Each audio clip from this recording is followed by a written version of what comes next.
नमस्कार मित्रांनो, स्वागत आहे आपलं यूट्यूब चॅनलमध्ये. आज आपण सुभेदार रामजी आंबेडकर यांचा जीवनवृत्तांत भाग 2 पाहणार आहोत. रामजी 18 वर्षांचे असताना म्हणजे 1866च्या सुमारास पलटणीत दाखल झाले. त्यांच्या पलटणीचे नाव 106 सॅम्पर्स अँड मायनर्स असे होते. याच सुमारास सखाराम, लक्ष्मण, धर्मा, जानू, शंकाहारी, राघो व डोंगरे मुरबाडकर हे 7 भाऊ 6व्या मराठा पलटणीत सुभेदार होते. लक्ष्मण सुभेदार मुरबाडकर हे 106 सॅम्पर्स अँड मायनर्समध्ये सुभेदार मेजरपदी बदलून आलेले होते. लष्करी छावणीत त्यावेळी सक्तीचे शिक्षण दिले जात असे.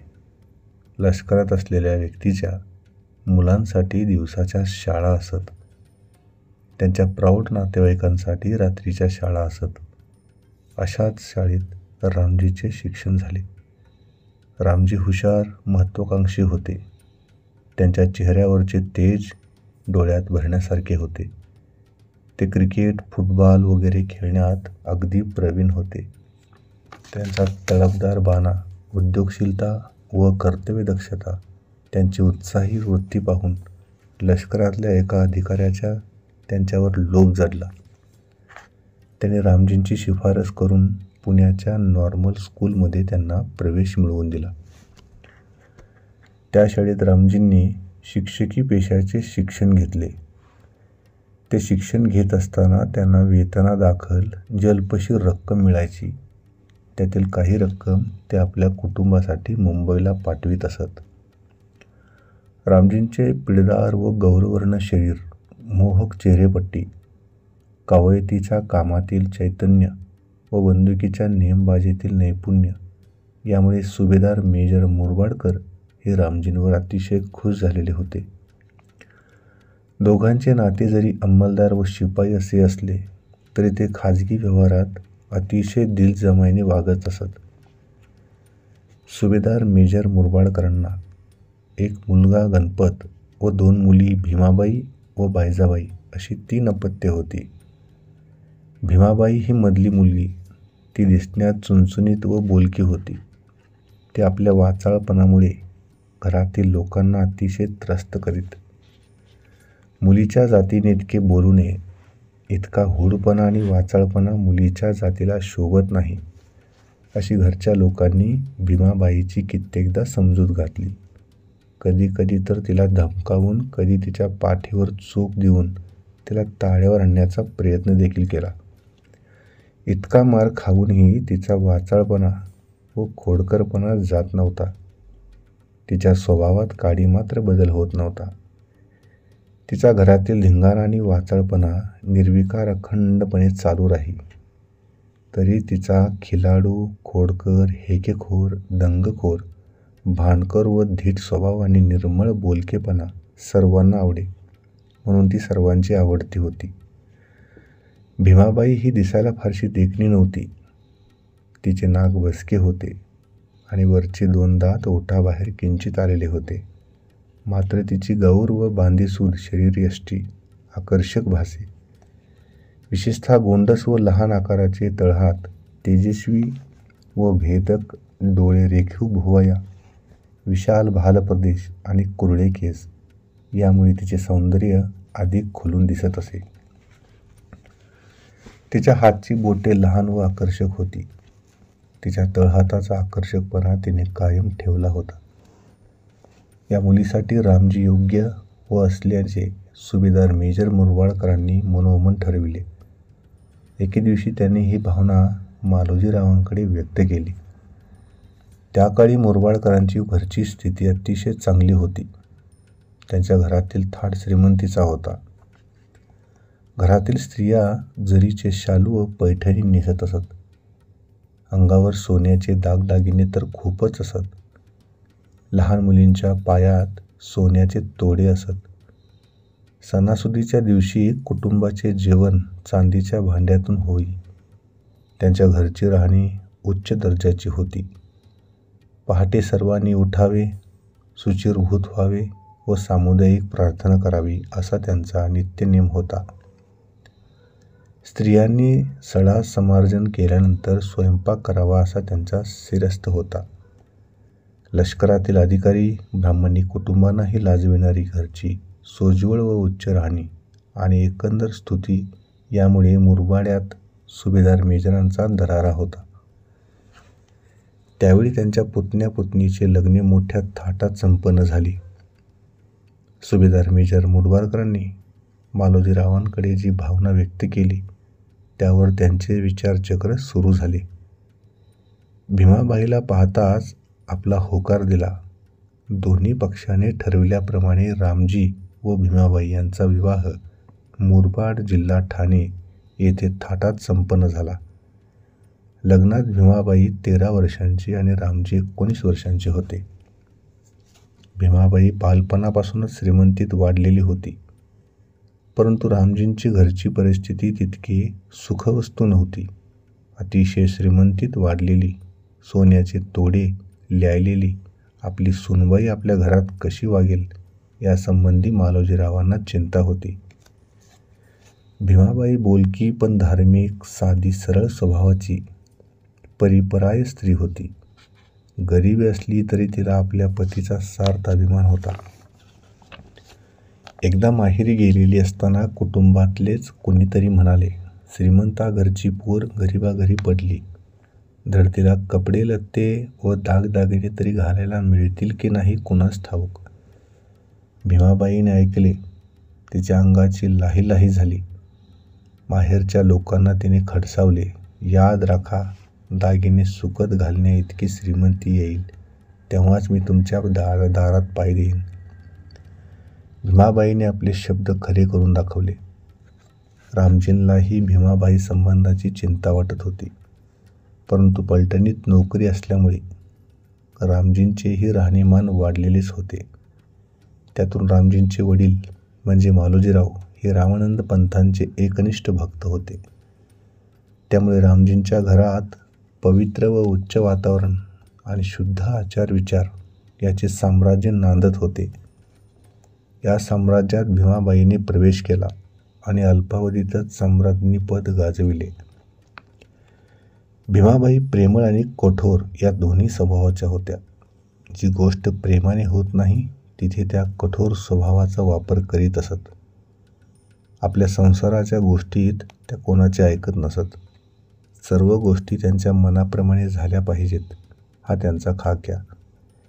या बाबतीत कोणी लुडबुड केलेली त्यांना खपत नसे. स्वतः रामजी यांनी आपल्या मताचे घोडे पुढे केले तरी त्यांनाही भीमाबाई धुडकावून देत असत. प्रसंगी नवरा बायकोंचे वारंवार खटके उडत, तेव्हा रामजी शिताफीने त्या झगड्यातून अंग काढून घेत. रामजी स्वभावाने धीरगंभीर, प्रेमळ पण करारी व हाती घेतलेले काम फत्ते करण्याची ईर्ष्या बाळगणारे गृहस्थ होते. तसेच ते विनोदी व थट्टेखोरही होते. कधीकधी पत्नीला चिडविण्यासाठी मुद्दाम भांडण उकरून काढीत. तिच्या नैसर्गिक वाचाळपणाला जोर चढू लागला की ते बाजूला जाऊन जोराने हसू लागत. पतीच्या थट्टेचा विषय लक्षात आल्यावर भीमाबाई वरमून जात आणि स्वस्थ बसत. रामजींच्या घरात भीमाबाई नम्रपणे वागत. फक्त त्यांच्या नणंद मीराबाई समोर मीराबाई ही फार प्रेमळ, सोज्वळ अंतकरणाची आणि समंजस बुद्धीची स्त्री होती. भीमाबाईच्या कामात तिची नणंद कधीच आडमुठेपणाने वागत नसे. नणंदेचा शिजोरपणाही कधी तिने दाखविला नाही. ती भीमाबाईला योग्य वेळी सल्ला देत असत. तो सल्ला तिला आवडला नसला तरी ते स्पष्टपणे सांगत नसे. तिला जे करावयाचे आहे ते नणंदेचे मन न दुखावता भीमाबाई करीत असत. अशा प्रकारे नणंद भाऊजाईंमध्ये एकंदरीत मैत्रीचे नाते होते. मीराबाई पांगळी होती. तिच्या पंगू अवस्थेत भीमाबाईने कधीही कंटाळा न करता तिची सेवा व शुश्रूषा केली. ब्रिटिश सरकारने सैन्याची जी रचना केलेली होती त्यामध्ये private corporal, sergeant, sergeant major, quartermaster sergeant, लेसंट लेफ्टनंट, कॅप्टन मेजर लेफ्टनंट व कर्नल या जागा ब्रिटिश लोकांसाठीच होत्या. परंतु कमिशनड ऑफिसरच्या जमादार, सुभेदार व सुभेदार मेजर या 3 महत्त्वाच्या जागा मात्र हिंदी लोकांसाठी होत्या. कमिशन्ड ऑफिसरपैकी जमादार हा अर्ध्या कंपनीचा अधिकारी असायचा. त्यांच्या खांद्यावर स्टार, कमरेला तलवार आणि पगार महिन्याला 40 ते 50 रुपये असायचा. सुभेदार हा कंपनीचा अधिकारी असायचा. त्यांच्या खांद्यावर 2 स्टार्स, कमरेला तलवार आणि पगार 80 ते 100 रुपये असायचा. तिसरा अधिकारी सुभेदार मेजर हा कंपनीचा अधिकारी असायचा. त्यांच्या खांद्यावर क्राऊन, कमरेला तलवार आणि पगार 150 रुपये असायचा. कंपनीतील लोकांबद्दल वरिष्ठ अधिकाऱ्यांकडे गुप्त रिपोर्ट पाठविणे व कंपनीचा कारभार चोख ठेवणे ही त्यांची प्रमुख कामे होती. ब्रिटिश सैन्यात शिरलेले पुष्कळ स्पृश्य जातीचे लोक सुभेदार मेजरच्या जागेवर चढलेले होते. त्यातून त्यांनी रणांगणात अचाट शौर्य गाजवून ब्रिटिश सरकारकडून तलवार बहाद्दर, सरदार अशा पदव्या मिळविल्या होत्या. 3-4 महार ऑफिसर्स कोर्ट मार्शलचे लष्करी न्यायालयाचे सभासद होते. त्यांनी गोऱ्या अधिकाऱ्यांवरील खटल्यातही निर्णय दिलेले होते. क्रिकेट, हॉकी, फुटबॉल, कुस्त्या हे खेळ पलटणीतील लोक सर्रास खेळत असत. या तिन्ही खेळातील सामने पुष्कळदा युरोपियन सैनिक व अधिकारी यांच्याबरोबर होत. त्या सामन्यात महारांचे विजयी होत असत. रामजीने क्रिकेट व हॉकी खेळण्यात प्रावीण्य मिळविलेले होते. कवायतीत व निशाणबाजीत त्यांनी अधिकाऱ्याकडून बक्षिसे मिळवली होती. डाव्या हातात बंदूक घेऊन वर उडणाऱ्या कबुतराला गोळी घालून खाली पाडायचे याबद्दल युरोपियन शिपाई व अधिकारी आणि हिंदी शिपाई व अधिकारी यांच्यात पैजेच्या शर्यती लागत असत. अनेक महार सैनिक व अधिकारी अशा पैजा जिंकीत. रामजीने असल्या शर्यतीत भाग घेतला नाही. याचे कारण त्यांच्या ठायी असलेली कमालाची धार्मिक वृत्ती. रामजींनी रामानंद व कबीर पंथांची दीक्षा घेतलेली नव्हती, तरी त्या दोन्ही पंथांतील विचार प्रवृत्ती व हिंदू धर्मातील प्रचार प्रवृत्ती याचे व्यापक ज्ञान त्यांनी मिळविले होते. हे ज्ञान त्यांनी दोन्ही पंथांच्या अनेक गुरूंच्या सत्संगातून आणि स्वाध्यायाने मिळविले होते. त्यांनी कबीराचे दोहे, संत तुकाराम महाराज, एकनाथ महाराज, ज्ञानेश्वर महाराज, नामदेव महाराज आणि चोखोबांचे अभंग मुखोद्गत केलेले होते. ते ज्ञानेश्वरी दररोज वाचित असत. स्तोत्रे भोपाळ्या पहाटेस म्हणत असत. धार्मिकतेचा असा सूक्ष्म अभ्यास असल्यामुळे त्यांची अहिंसेच्या तत्त्वज्ञानावर निष्ठा होती. परंतु प्रसंगी हिंसेची गरज काय याचीही त्यांना जाण होती. त्यामुळे रामजी कबुतरे उडवून त्यांना गोळ्या घालण्याच्या शर्यतीत कधीच भाग घेत नसत. परंतु बंदुकीच्या नियमबाजीचे जे पाक्षिक व मासिक प्रयोग पलटणीत होत, त्यात रामजी कधीकधी उच्चांक मिळवीत आणि अधिकाऱ्याकडून शाबासकी मिळवीत. पलटणीत जे लोक असत त्यांनी व त्यांच्या मुलांनी, भावंडांनी शिक्षण घेतले पाहिजे असे पलटणीत सक्ती असे. जे लोक या लष्करी शाळेतून नॉर्मल स्कूलमध्ये शिक्षण घेण्यास व मुलांना शिक्षण देण्यास तयार होत नसत, त्यांना दरमहा दंड भरावा लागत असे. कंपनी सरकारने हिंदी लोकोपयोगी ज्या काही गोष्टी केल्या, त्यात लष्करातील सक्तीचे शिक्षणदान ही अत्यंत महत्त्वाची गोष्ट होय. या शिक्षणदानाचा उपयोग पलटणीतील महारांनी भरपूर करून घेतला. यामुळे काहीजण शिक्षण घेऊन उच्च अधिकारावर चढले. कित्येक महार कुटुंबातील मुली सुशिक्षित होऊन प्रांड प्रताप, राम विजय, शिवलीलामृत इत्यादी पौराणिक ग्रंथांचे वाचन करीत त्यांचे निरूपण स्तोत्रवृंदास करून दाखविले. कित्येक स्त्रीपुरुष आध्यात्मिक धार्मिक विषयांवर कीर्तने करीत पलटणीतील नोकरीने कित्येक महार कुटुंबाचा कायापालट केला. तसेच पलटणीतील शाळेतून मिळणाऱ्या शिक्षणाने त्यांच्यात दृष्टीपालट झाला.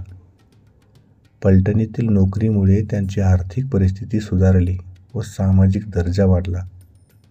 शिक्षणाने त्यांना नवी दृष्टी प्राप्त झाली. ते सामाजिक धार्मिक हक्कांकडे नव्या दृष्टीने पाहू लागले. हिंदू समाजात मानाप्रमाणाने स्वाभिमानाने राहण्याची त्यांच्यात महत्त्वाकांक्षा उत्पन्न झाली. मालोजीराव यांनी नॉर्मल स्कूलमध्ये शिक्षण घेतलेले होते. रामजीलाही त्यांनी नॉर्मल स्कूलमध्ये घातले होते. पलटणीत प्रवेश केल्यानंतर रामजीने इंग्रजी शिक्षणाला सुरुवात केली. कोणतेही काम चोख करावयाचे, त्यात थातुरमातुर करून इतरांची व आपली फसवणूक करून घ्यायची नाही, हे रामजींच्या स्वभावाचे वैशिष्ट्य होते. ते वैशिष्ट्य त्यांनी स्वाध्यायाने जपले होते. इंग्रजी शिक्षणाला सुरुवात केल्यानंतर त्यांनी ते शिक्षण मनापासून घेतले. अभ्यासाचे सातत्य व नित्य वाचन यामुळे त्यांनी इंग्रजी भाषेचे ज्ञान वृद्धिंगत केले. नॉर्मल स्कूलची परीक्षा उत्तीर्ण केली. त्या काळची नॉर्मल स्कूलची परीक्षा म्हणजे सध्याची मॅट्रिक परीक्षा होय. इतिहास, गणित आणि इंग्रजी भाषा या विषयात त्यांनी नैपुण्य मिळवले होते. त्यांनी ज्योतिषशास्त्राचाही अभ्यास केला होता. हस्तसामुद्रीकरणाशास्त्राचाही त्यांना हव्यास होता. शुभाशुभ वेळा अचूकपणे सांगण्याबद्दल त्यांची प्रसिद्धी होती. अंगावरच्या खाणाखुणा पाहून ते एखाद्याचे भविष्य उत्तम रीतीने सांगत असत. मात्र त्या बदल्यात ते चुकूनसुद्धा कोणाकडून काहीही घेत नसत. कंपनी सरकारच्या सैन्यातील दोरबस्त सैनिकास सक्तीचे शिक्षण दिले जात असे. सैनिकांच्या मुलामुलींसाठी दिवसाच्या शाळा आणि प्रौढ लोकांसाठी रात्रीच्या शाळा असत. प्रत्येक पलटणीसाठी स्वतंत्र शाळा असत. अशा एका शाळेमध्ये रामजी 14 वर्ष मुख्याध्यापक होते. सैनिकांसाठी चांगले शिक्षक तयार करण्यासाठी पुण्यात एक नॉर्मल शाळा होती. त्या नॉर्मल शाळेतून शिकून रामजींनी मास्तरकीचा डिप्लोमा मिळविला होता. त्यांची शिकवण्याची पद्धत फार वाखाणण्यासारखी होती. त्यामुळे घरातील सर्वांना उत्तम लिहिता वाचता येत होते. इतकेच नव्हे तर धार्मिक ग्रंथ वाचून त्यावर निरूपण करण्याची शक्तीही घरच्या काही मंडळीत आली होती.